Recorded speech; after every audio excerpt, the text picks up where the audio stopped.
صدقہ فطر میں دینے کی چیزیں کون سی ہیں؟ آقا علیہ السلام نے کن چیزوں کو صدقہ فطر میں ادا کرنے کی ترغیب عطا فرمائی ہے؟ تو 4 چیزیں ہیں جن کا نام لے کر آقا علیہ السلام نے فرمایا کہ یہ چیزیں اتنی مقدار میں صدقہ فطر میں دے دی جائیں۔ سب سے پہلے ہے گیہوں، یہ نصف سا۔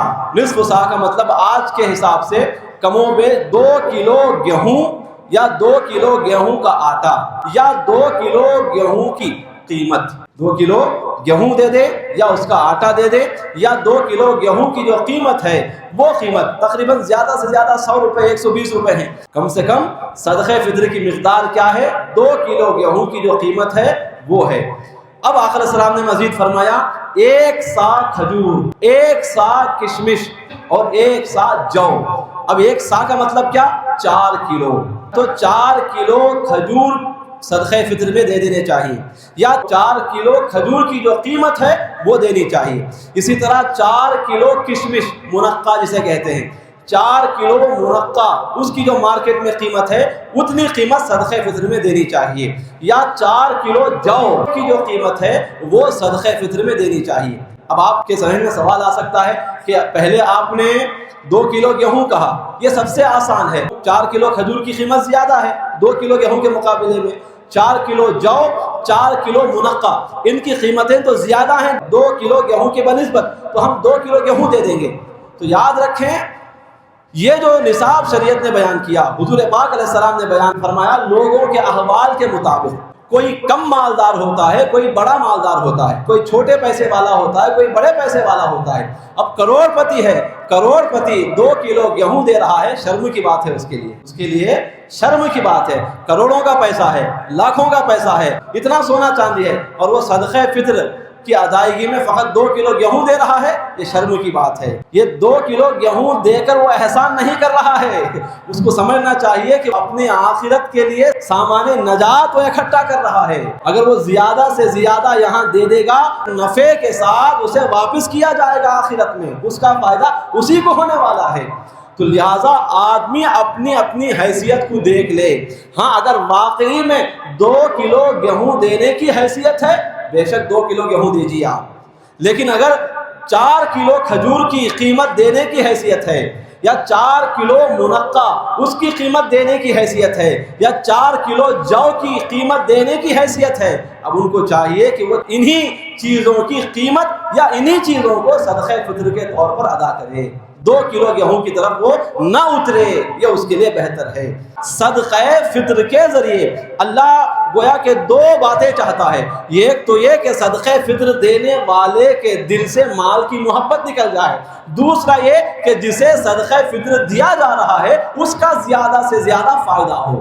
تو زیادہ سے زیادہ فائدہ 2 کلو گیہوں یا اس کی قیمت دینے میں ہے، یا 4 کلو کھجور یا اس کی قیمت دینے میں ہے۔ ظاہر سی بات ہے فائدہ سامنے والے کا زیادہ کس میں ہے؟ 4 کلو کشمش یا 4 کلو منقع، جو اور کھجور، ان کی جو قیمتیں ہیں یقیناً ان قیمتوں کو ادا کرنے میں سامنے والے کا زیادہ سے زیادہ فائدہ ہے، اور اسلام بھی یہی چاہ رہا ہے کہ سامنے والے مسکین کا زیادہ سے زیادہ فائدہ ہو جائے۔ آپ دے رہے ہیں 2 کلو گیہوں، 100 روپے دے رہے ہیں، 120 روپے دے رہے ہیں، اس کے گھر میں ہیں 10 لوگ، 5 لوگ، اب وہ آپ کے 120 روپے اس کے کس کام کے؟ لہٰذا صدقہ فطر زیادہ سے زیادہ مقدار میں دینا چاہیے، اپنی اپنی حیثیت کے مطابق دینا چاہیے، اور یہ بھی ہم کرتے ہیں۔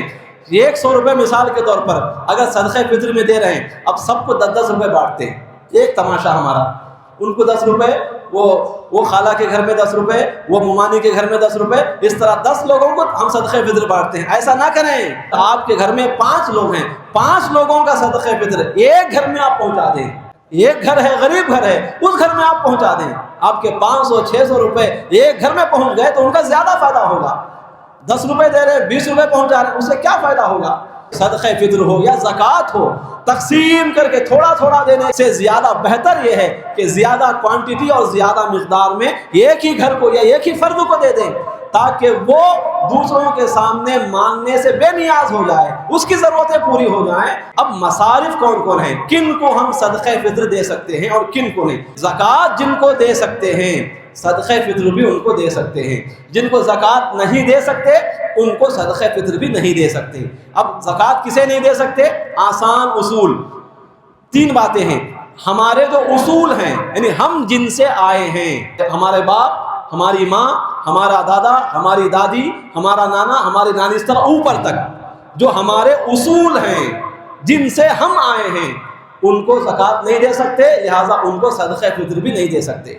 دوسری بات، ہم سے جو لوگ آئے ہیں، یعنی ہمارا بیٹا ہے، ہماری بیٹی ہے، ہمارا پوتا ہے، ہماری پوتی ہے، ہمارا نواسا ہے، ہماری نواسی ہے، اس طرح نیچے تک ہماری اولاد کی اولاد، اولاد کی اولاد، اس طرح نیچے تک جتنے بھی لوگ ہیں ان کو زکوٰۃ نہیں دے سکتے، لہٰذا ان کو صدقہ فطر بھی نہیں دے سکتے۔ اب باقی جو آس پاس کے لوگ ہیں، خالہ ہے، پھوپھو ہے، ماموں ہے، چاچا ہے، بہن ہے، بھائی ہے، بہو ہے اگر وہ مستحق ہے، ساس ہے، سسر ہے اگر وہ مستحق ہیں، سالہ ہے، سالی ہے، پڑوسی ہیں، دیگر مسلمان ہیں، ان سب کو آپ زکوٰۃ بھی دے سکتے ہیں اور صدقہ فطر بھی دے سکتے ہیں، بشرطے کہ وہ خود صاحب نصاب نہ ہوں۔